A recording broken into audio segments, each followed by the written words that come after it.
नमस्कार दोस्तों, आज हम पढ़ेंगे कक्षा छठी हमारा भारत। इतिहास की बुक है ये। गौतम बुद्ध, महावीर और जगत गुरु आदि शंकराचार्य का जीवन और शिक्षाएं। आज हम जो पढ़ेंगे वो पढ़ेंगे गौतम बुद्ध के बारे में कि गौतम बुद्ध ने कैसे बौद्ध धर्म की शिक्षाएं दी, कैसे बौद्ध धर्म अपनाया और कैसे इन्होंने ज्ञान की प्राप्ति की। छठी शताब्दी ईसा पूर्व का भारत में सामाजिक बदलाव का काल कहा जाता है। उस समय समाज में अनेक कुरीतियाँ थी। मतलब उस समय समाज में क्या हो रहा था, बहुत ही ज़्यादा बुराइयां फैली हुई थी। कोई किसी के मारपीट थी, चोरियां आदि, इस इन तरीके अंधविश्वास बहुत सारे थे। तो उस टाइम पे क्या हुआ, ऐसे संप्रदाय का उदय हुआ भारत में जो बौद्ध तथा जैन संप्रदाय के नाम से जाने जाते थे। गौतम बुद्ध बौद्ध धर्म के संस्थापक थे। उनका बचपन का नाम सिद्धार्थ, उनका जन्म 566 में बैशाख पूर्णिमा के दिन लुम्बिनी, नेपाल में हुआ। उनके पिता शुद्धोधन एक राजा थे। जो उनके पिता थे वो क्या थे, एक राजा थे। उनकी माता का नाम था महामाया। उनके जन्म के 7 दिन ही बाद उनकी माता का देहांत हो गया था। उनका पालन पोषण जो था ना, उनकी छोटी माँ ने किया था, जिनका नाम था प्रजापति गोमती। इसलिए उनका नाम क्या पड़ा था, सिद्धार्थ गौतम कहा जाता था। जब गौतम बुद्ध का जन्म समारोह आयोजित किया गया था, मतलब जब उनका जन्मदिन था, तो एक वहाँ पर विद्वान आए थे। उनका नाम था आसीत ने।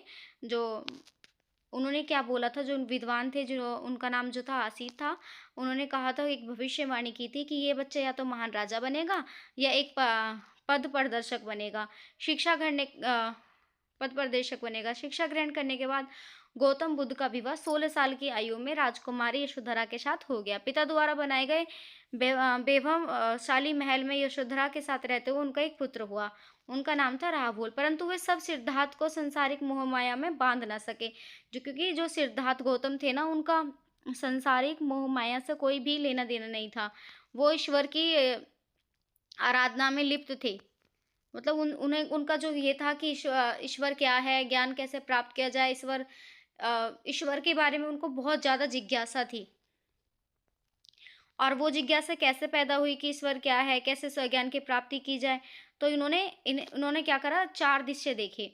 4 दृश्यों में सबसे पहला दृश्य था, उन्होंने एक वृद्ध पुरुष को देखा। सारथी से पूछने पर उन्होंने बताया कि गांव की हर व्यक्ति वृद्ध होता है। कि उन्होंने सबसे पहले क्या देखा, एक वृद्ध पुरुष को देखा जो बुढ़ा पुरुष था। मतलब उन्होंने पूछा कि भाई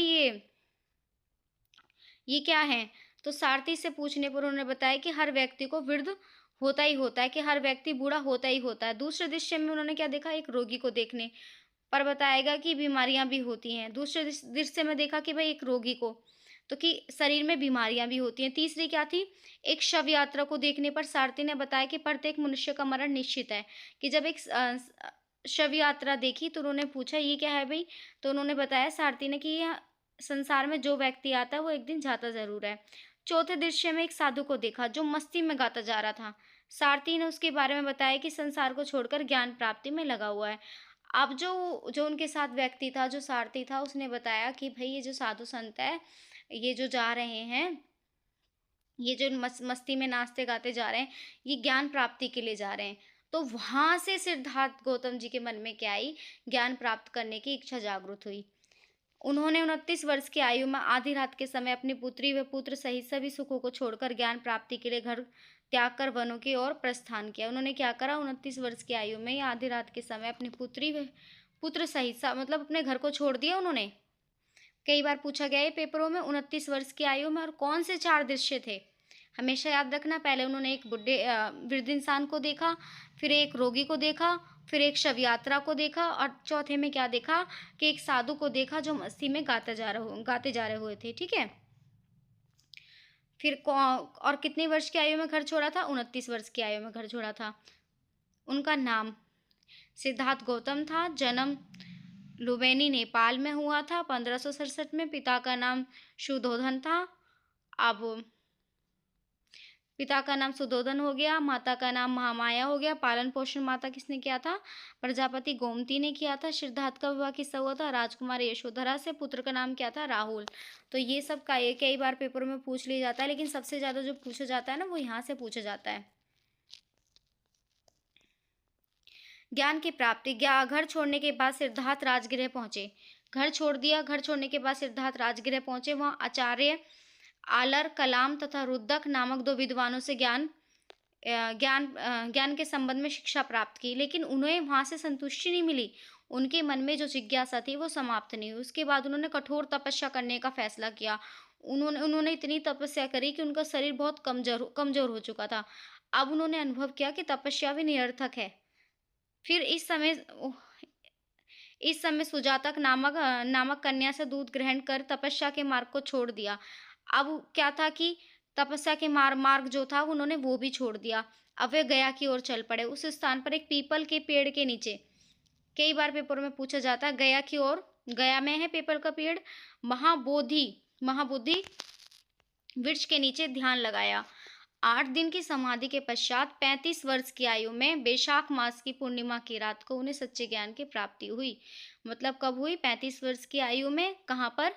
गया में, महाबोधि वृक्ष के नीचे, पीपल के पेड़ के नीचे। 8 दिन की समाधि के पश्चात 35 वर्ष की आयु में वैशाख मास की पूर्णिमा की रात्रि के दिन उन्हें सच्चे ज्ञान की प्राप्ति हुई। इससे वो बोध ज्ञानी अर्थात बुद्ध कहलाए। क्या कहलाए? इससे वो बोध ज्ञानी अर्थात बुद्ध कहलाए। कई बार पेपर में पूछा गया, यहाँ से बहुत रिपीट होती है लाइन। वह सर्वप्रथम बनारस के निकट सारनाथ पहुंचे तथा अपना पहला उपदेश दिया। सबसे पहले कहाँ पे उपदेश दिया? सारनाथ में पहुंचे और अपना सबसे पहला उपदेश सारनाथ में दिया। अपने उन 5 साथियों को दिया गया। मैं उनका मतलब पहला उपदेश जो था वो अपने 5 साथियों को दिया जो गया में उनका साथ छोड़ गए थे, कि जो गया में थे ना, जो उनका गया में साथ छोड़ गए थे, उनको दिया। इस घटना चक्र को धर्म चक्र परिवर्तन कहा जाता है। इस घटना चक्र को क्या कहा जाता है? धर्म चक्र परिवर्तन कहा जाता है। बुद्ध के विभिन्न नाम। गौतम, सिद्धार्थ, भंते, तथागत, महात्मा बुद्ध, शाक्य मुनि। ये क्या है? बुद्ध के बहुत सारे नाम हैं। इन नामों से संबंधित कई बार क्वेश्चन पूछे जाते हैं सीटेट के पेपर में। महाबोधि वृक्ष बिहार राज्य के गया जिले में बोध गया स्थित महाबोधि मंदिर में स्थित एक पीपल का वृक्ष है। इस वृक्ष के नीचे भगवान बुद्ध को बोध ज्ञान की प्राप्ति हुई। इस वृक्ष के बारे में पूछ ले जाता है, कहाँ पे स्थित है? गया में स्थित है। ये भी काफी बार पेपरों में रिपीट हुआ है क्वेश्चन। महात्मा बुद्ध की शिक्षाएं। महात्मा बुद्ध ने कितनी शिक्षाएं दी? 4 आर्य सत्य कि 4 जो सत्य है वो जो कभी बदल नहीं सकता। वो क्या है? कि संसार दुखों का घर है, सभी दुखों का कारण इच्छाएं होती है। इच्छाओं और अपनी तृष्णाओं पर नियंत्रण रख लो तो दुख से बचा जा सकता है। संसारिक दुखों को दूर करने के लिए अष्टमार्ग का पालन करना चाहिए। अष्टमार्ग क्या होता है? कि 8 आदर्श बातें, जो क्या है? मनुष्य के कर्म शुद्ध होने चाहिए, सभी मनुष्यों के विचार सत्य होने चाहिए, उन्हें संसारिक बुराइयों तथा व्यर्थ के रीति रिवाजों से दूर रहना चाहिए, कोई भी प्रत्यक्ष या अप्रत्यक्ष रूप से हानिकारक व्यापार नहीं करना चाहिए, अपने आप सुधरने की कोशिश करना, स्पष्ट ज्ञान से देखने की मानसिक योग्यता पाने की कोशिश करना, मनुष्य को अपना ध्यान पवित्र तथा सादे जीवन व्यतीत करने में लगा देना चाहिए। मनुष्य को यह सच्चा विश्वास होना चाहिए कि इच्छाओं को त्याग करने से दुखों का अंत हो सकता है। मतलब इसमें बताया गया निवारण पाना, कि इसमें बताया है कि मनुष्य के कर्म सही होने चाहिए, शुद्ध होने चाहिए, मन में कोई ऐसे अशुद्ध विचार नहीं होने चाहिए, कोई बुराइयों और रीति रिवाजों का पालन नहीं करना चाहिए, और प्रत्यक्ष रूप से ऐसा कोई व्यापार नहीं करना चाहिए जिससे दूसरे को नुकसान हो, और अपने आप को सुधारने की कोशिश करनी चाहिए। तो ये सब अगर हमने पालन कर लिए, जितने भी इसमें 8 बताए गए हैं, तो व्यक्ति बहुत अच्छा इंसान बन सकता है और वो अच्छे कर्म करके ज्ञान की प्राप्ति प्राप्त कर सकता है। बुद्ध कहते हैं कि प्रत्येक व्यक्ति स्वयं अपने भाग्य का निर्माता होता है, जैसा वो कार्य करता है फल भी उसको वैसा ही मिलता है। पुनर्जन्म। बुद्ध के अनुसार जब तक मनुष्य की इच्छा जब तक समाप्त नहीं होती ना, तब तक वो दोबारा संसार में आता ही रहता है। अहिंसा कि महात्मा बुद्ध का विचार था कि मनुष्य के सभी जीवों, मतलब महात्मा बुद्ध का ये विचार था कि इस धरती पे जितने भी जीव है ना, जीव जंतु पशु पक्षी जितने भी, सबके साथ हमें प्रेम व सहानुभूति होनी चाहिए, कि सबके साथ क्या होना चाहिए? प्रेम तथा सहानुभूति होनी चाहिए। ये नहीं कि मनुष्य के साथ तो तुमने सहानुभूति कर ली और जीव जंतुओं को तुमने परेशान किया, ऐसा नहीं होना चाहिए। तो आपने पुनर्जन्म के बारे में पढ़ा कि जब तक इच्छाएं पूरे नहीं होती तब तक संसार में आना पड़ता है। अहिंसा के बारे में पढ़ा कि सभी जीवों को प्रेम और सहानुभूति से रखना चाहिए। यज्ञ व बलि प्रथा में अविश्वास, कि वो महात्मा बुद्ध जो थे, वो नहीं मानते थे कि यज्ञ और बलि देने से कोई अपने कर्म बदल सकता है। वेद और संस्कृति में अविश्वास, उनका ये मानना था कि ये नहीं है कि संस्कृत भाषा में ही अगर हम वेद पढ़ेंगे तभी हमें धर्म की प्राप्ति होगी, ऐसा कुछ नहीं है। उन्होंने अपने प्रचार जो था, प्रचार लोक भाषा पाली में भी किया था, क्योंकि महात्मा बुद्ध जो थे, उन्होंने आम भाषा में भी प्रचार किया था अपना, जो उनकी बोलने की भाषा थी। जाति प्रथा में अविश्वास, उनका मानना था कि कोई व्यक्ति छोटा बड़ा जाति से तो नहीं होता। उपरोक्त वर्ण के आधार पर कहा जा सकता है कि बौद्ध धर्म का उदय ऐसे अवसर पर हुआ जब समाज में अनेक बुराइयां फैली हुई थी।